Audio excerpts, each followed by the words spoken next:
a funding request, focusing Livingston and its branding into the future. This was an idea that was recently in with us today. We have Rebecca. We have a whole bunch of people with the Livingston Village Association today that were just kind of getting off the ground. Rebecca, if you could come up real quick. So she has recently presented to us, myself and some members of our community, this concept of branding of Livingston. And what does that look like? What do we want to see Livingston become? And of course, we talk about this all the time about, concepts and what do we want artisan ideas. And, we kind of need to start getting these things into more concrete as we begin to revitalize Livingston. So Rebecca, why don't you take it from here and tell us a little bit about it and where you've seen it. Sure. Okay. Can you all hear me okay? A little louder? How's that? Speak into the microphone? Yeah. Oh, there we go. If you speak into the mic, it'll be All right. Well, hi, I'm Rebecca Haydock. I'm with the Small Business Development Center as of 2020, so I'm kind of new to this whole thing. But we've been working with Maureen for quite a while on some of the revitalization efforts for Livingston. And we started with an incredible research and work that Maureen did on understanding, what's the market, what's the population, putting together the data, to put together some initial thinking around how can Livingston be revitalized, what types of state funds, federal funds can she go after to help with that project.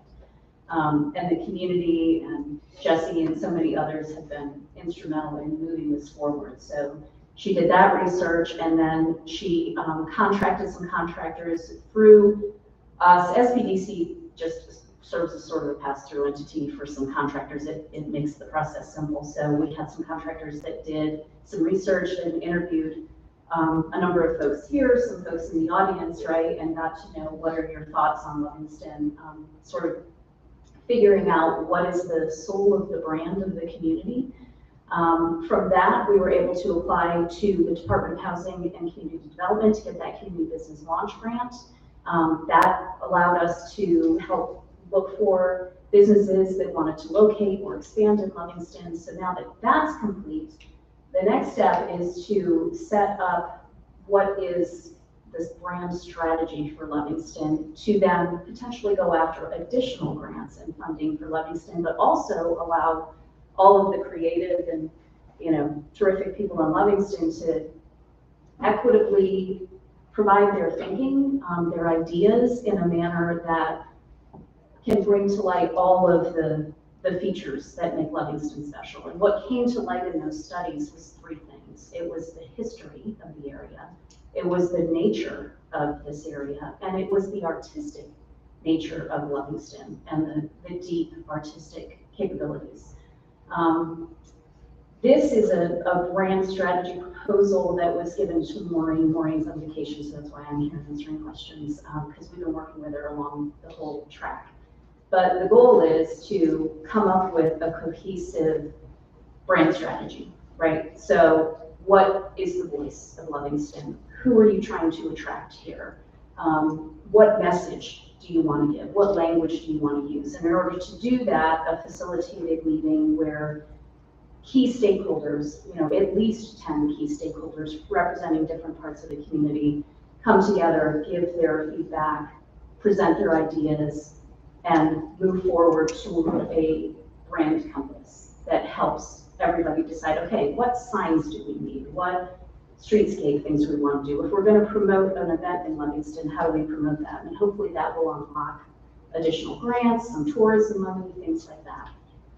So I think you've all got a copy of the presentation. There's a lot of words in there, so I don't know that you want me to go through all of it, but it's essentially a facilitator that uses human-centered design to get a lot of people with very different ideas in a room to all equitably share their ideas, thoughts, and put together a brand compass.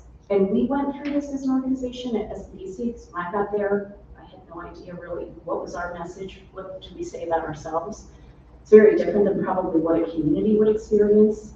But it's a document that is sort of our North Star. Any communication we do, any promotion, anything, this is who we are, and this is what we're saying, and this is who our customer is. So this proposal is for $5,500. It's 8 hours of time with, 10 or more people that are from a diverse group to bring together the creative ideas, the thinking, the leaders, and examples of who would be in that group. But I know that's a question that people have. It could be, a business owner in Livingston, a homeowner in Livingston, someone who's multi-generation, someone who moved here, someone who left and came back. Folks that are influencers, folks that are decision makers and leaders in the community, right? Bringing together a really good diverse group to talk, to explore, and to come up with that strategy, as well as with all of the data and information that Maureen has already collected. And I just kind of want to emphasize something. As the Village Association, which like I said, a lot of them are here today, has kind of come together, we've been trying to focus on, in a way, tiny victories. And, obviously making sure that we have parades. We're going to be having a fall festival coming up. We're going to be having multiple different things that are branding Livingston. We're creating a culture. Obviously, there's always been one. But as we move into the rest of the century, what does the future of Livingston look like? How do we want to shape that? I can't think enough of just the artisan items that have happened in our community. Just how that's bringing, a new color and a new flavor to our community. And I think we need to start, sitting down and putting these words to paper with, of course, our members of our association, as well as many key stakeholders in the village, to start figuring what that looks like, because we're starting to see more businesses come to Livingston, and this has not happened in a long time. We're starting to see old buildings get fixed up and now be a place where you can work and fellowship again.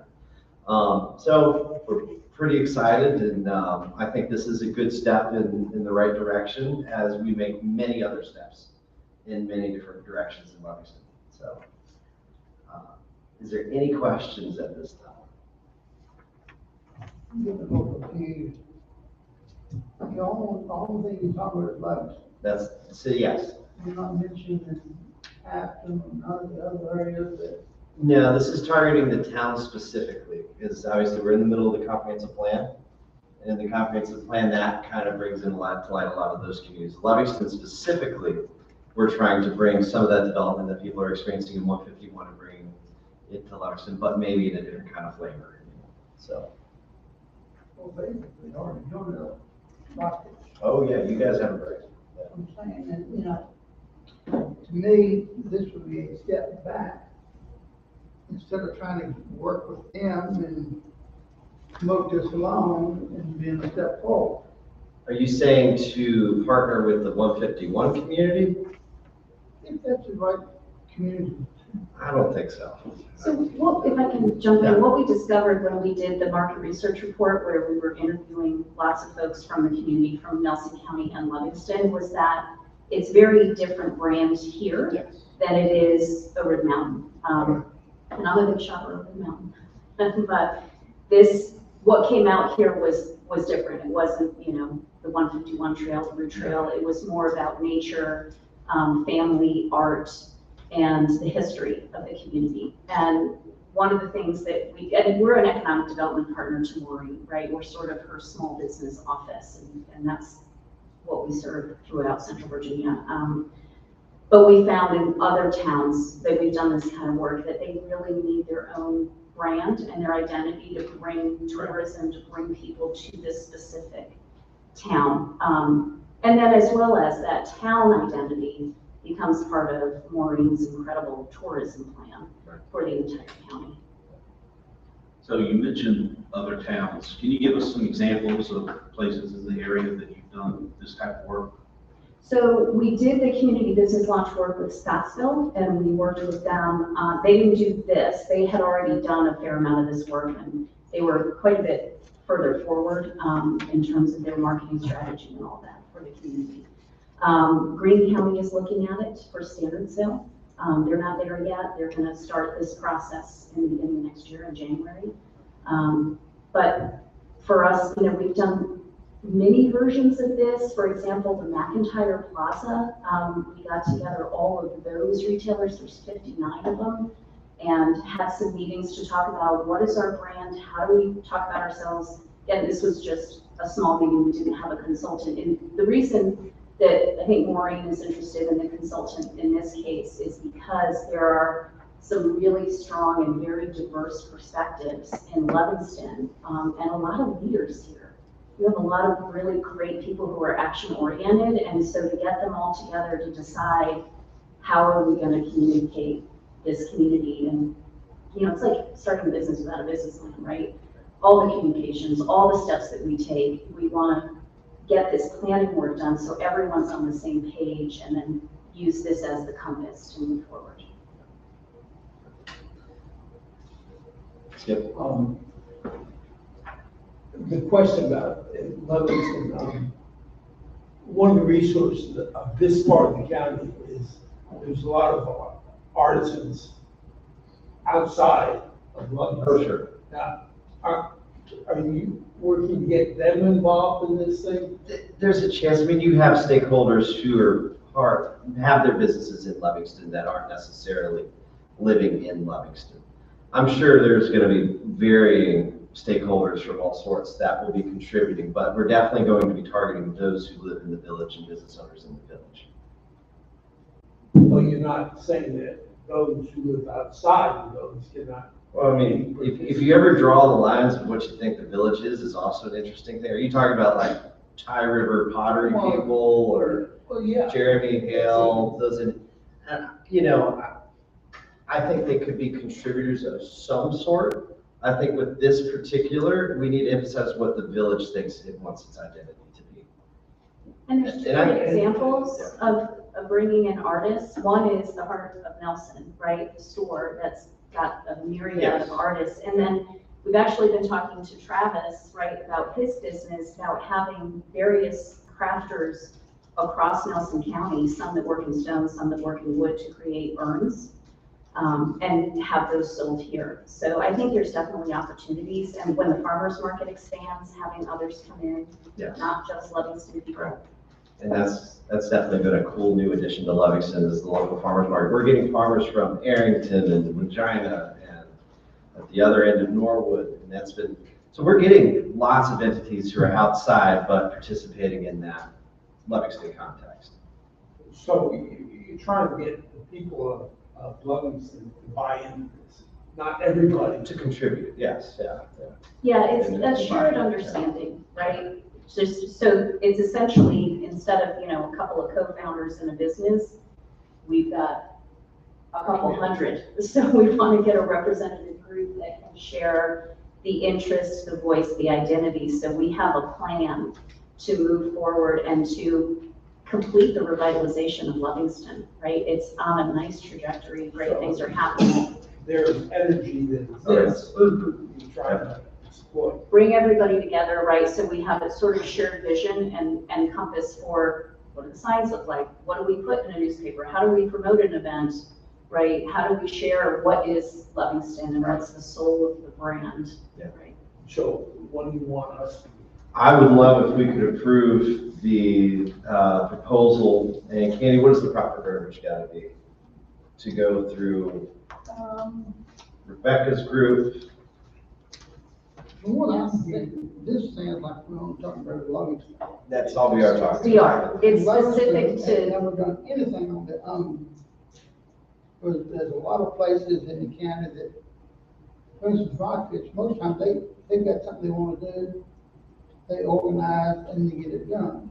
That's what they try. that's what we're proposing doing. We just want to use a professional facilitator to make sure that everyone's voices are heard, and we're essentially developing a business plan for Livingston. And one of the most effective ways to do it is to get people in a room, use an equitable process so everyone can communicate their thoughts, put them together, and then share it.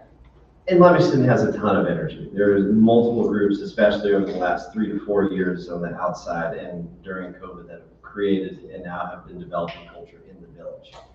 And so we've been getting very impassioned, and we've been creating a lot of new opportunities, events, and things that are happening in the village. Well, come on. We'll invite you. We'll make sure we send an invite to you. So yes, there's a bunch of shops down the street too. Come on over to the Heart of Nelson. You can see 15 artists in one shop. She's talking about, Come on there's over to Front Street. however, go down the street. We'll get William to take you there right after this. Check out the love sign and murals that we contributed. to All Front right. It's okay. It's okay. We don't engage in the public, so if you could just. Mr. Chairman, Yes. I move that we approve the Livingston Village Association funding request as presented. All right, we have a motion. Do we have a second? I'll second. We have a second from Mr. Barton. Is there any further discussion? Hearing no further discussion, we will do a vote by a roll call vote. Mr. Harvey? Mr. Barton? Yes. Mr. Parr? Yes. Mr. Buster? Yes. Thank you, guys. And we will catch up some more. We're going to be working on signs here in the future and getting this branding done. So thank you, guys. Thank you. All right, if you want to stick around, yes, sir. One question, not on this particular, but just a point I want us to make. Today, we've had 3 funding requests, I believe, is that right? For a total of anywhere between, we've had the water study, rockfish, and Livingston, right? Let's just say about $100,000. This kind of funding would not be possible without our contingency fund.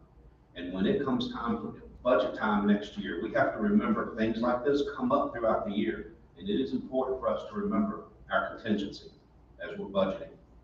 So I just, That's why I agree that the tax on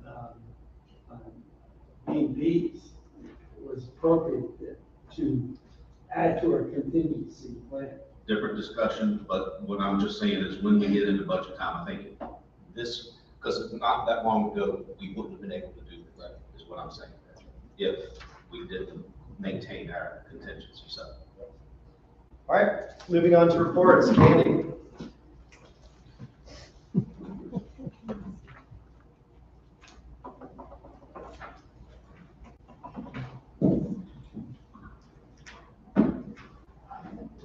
Okay, I'll start my report off with the usual comprehensive plan update.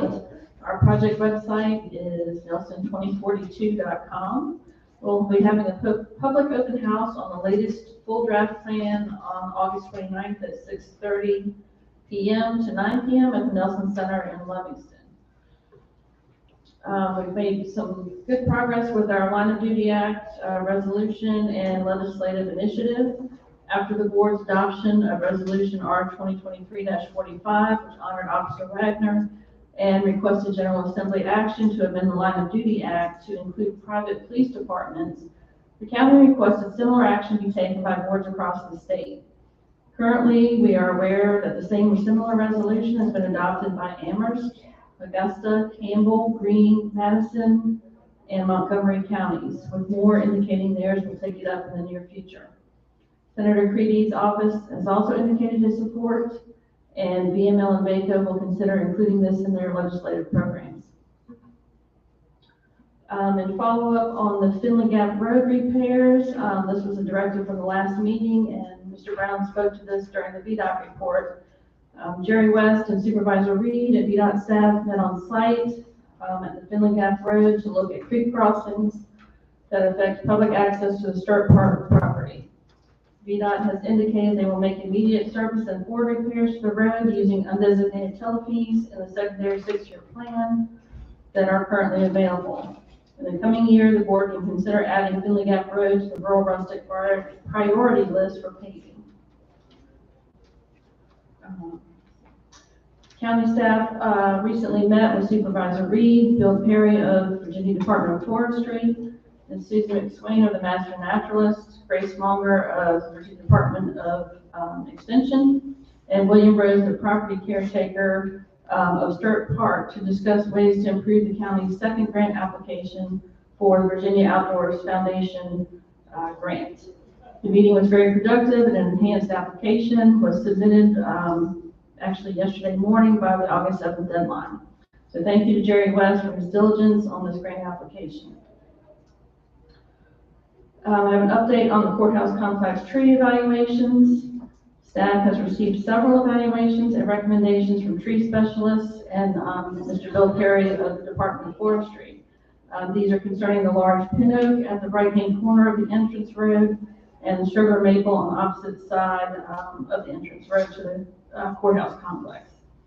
All have recommended their removal due to the declining health and risk to the public and surroundings. I attached some information regarding these reports to my report. I'd like to get some board advisement on any desire for any further investigation or information on this subject prior to formal consideration at a subsequent meeting. The 3 cost proposal we received for this work to date range from $17,110 to $20,000. So I'd like to pause here and see if you all have any questions related to that, and if you have the need for me to follow up and get any other information in order to What about the ash? The ash tree is actually doing very well. We are treating it. It's got some cabling in the top of the tree that kind of helps stabilize it. And I think there may be a recommendation from someone to go in and maybe add some further cabling, but overall it's in very good health. With the pin oak, you sure that it needs to go? That's what the 4 people that have looked at it have said. It has, what do they call it, hypoxylon Was the disease. what you said yesterday, And there's no coming back. There's no coming back from that, they said, and also the hypoxylon is a fungus that attacks stressed or weakened trees. So a lot of times trees will have it, but it won't actually be detrimental to them until they become stressed or weakened and the fungus can attack. It's also contagious. It has spores that can spread to other trees. And once the other trees that have them on them become weakened, they will too start to decline. And at this point, this is a liability hazard for the county. It is, the pin oak tree, of course, is adjacent to a lot of the power lines and utilities coming into the complex, and it's near the stone wall that abuts the roadway, and The fact that you got more opinions shows you're reluctant to do it. I mean, I am. I know it's a sensitive issue. I hate to lose any trees here at the courthouse, but they are definitely becoming a concern, and I'm not sure there's much we can do or if anything we can do to save them. And as Mr. Parr said, that becomes a liability pretty quickly. So, not necessarily asking for a decision today on it, but if there is any further information I can gather, then I'm happy to do so. We can discuss it at another meeting, or take it up today, whatever you prefer. I'm just gonna see, I'll do a study of it and then make a recommendation to us. I mean, from what I'm seeing, the report that we've got in our packet, it looks to me like we need to move forward. Yeah, we gotta cut the tree down. I mean, everyone said probably within the next year. It wasn't an immediate, like, you gotta do this right now. It won't be an easy thing to do. It only gets harder if we don't do it. Yeah. It would be my suggestion that we go ahead and cut them down. I mean, reluctantly, that would be my recommendation as well. I mean, if we had gotten the storm yesterday that we thought we were getting, that tree, the limbs and that, it could have created a mess. Exactly right. And see, and if, at this point, the fact that we've identified this as a 50% dead tree, let's say that something yesterday had happened and it had landed on vehicles, that's our liability. We would be responsible for that damage, not to mention a person that might be on the street that was injured. Or I don't think it's close enough, I don't think it'll reach any structures maybe, but the fact that we know it's 50% dead That's, and we Now we're own the tree, Right. we're on the hook. What's the difference between negligence and gross negligence is knowing? Yeah. Cut the tree down. Yep, I agree.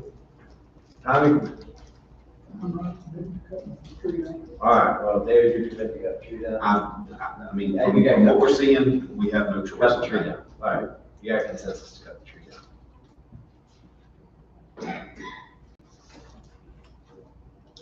And then, of course, it would be nice to eventually look and maybe put something in its place. Oh, sure.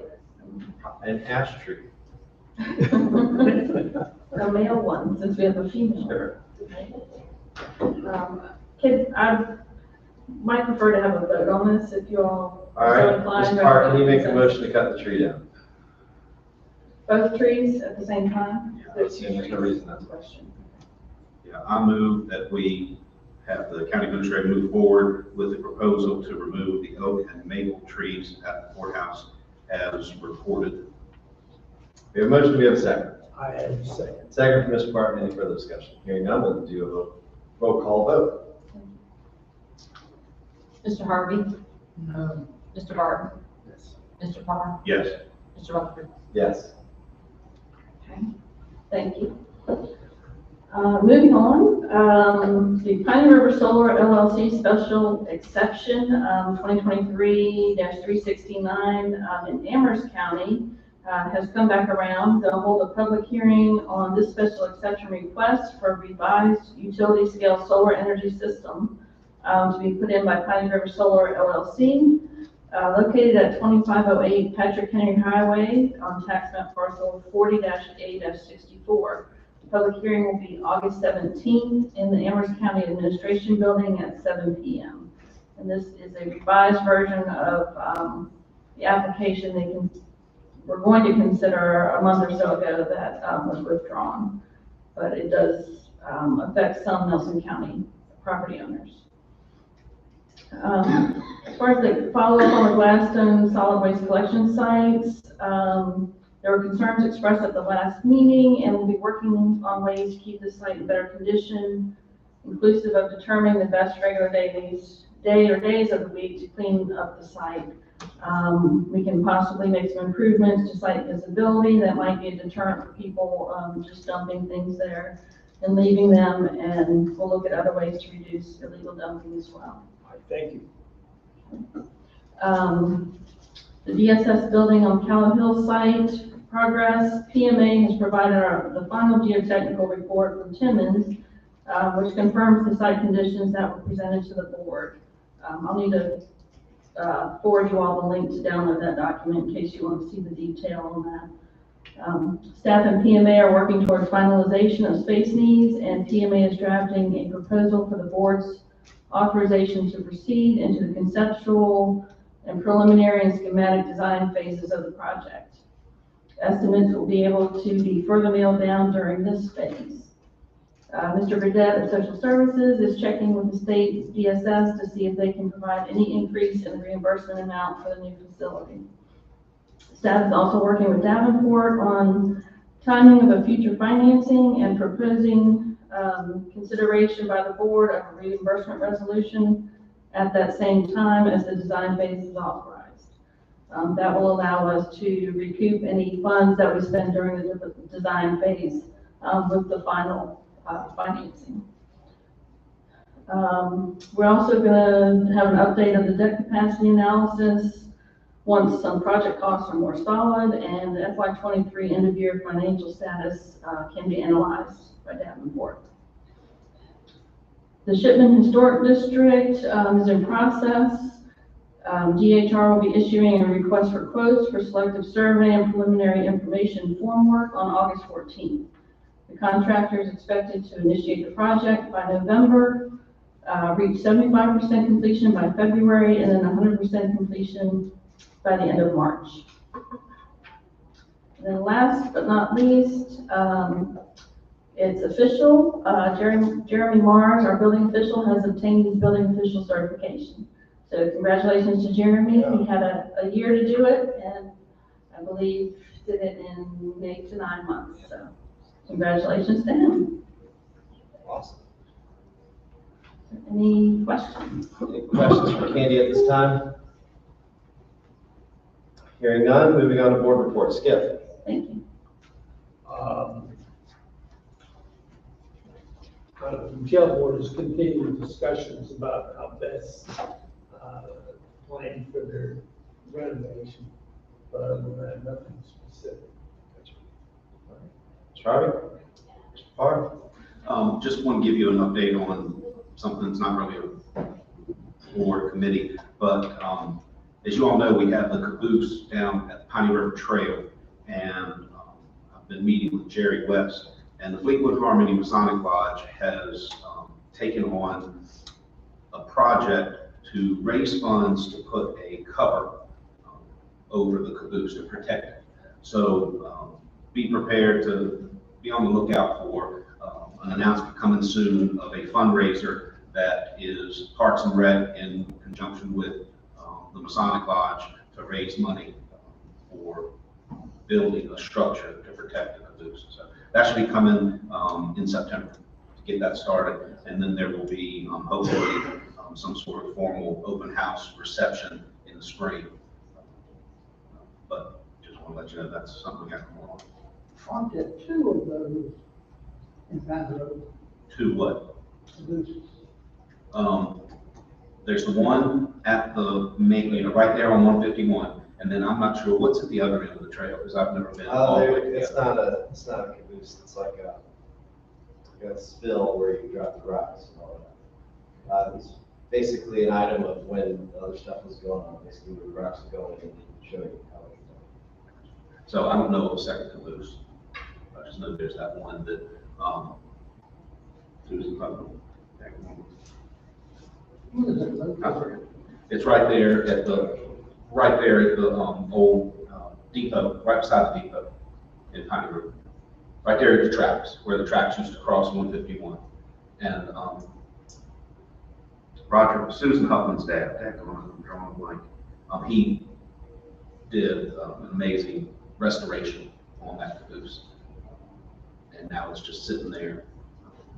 And there's concern that, with the trees over it, just exposed to the weather, that some sort of structure would help protect it. All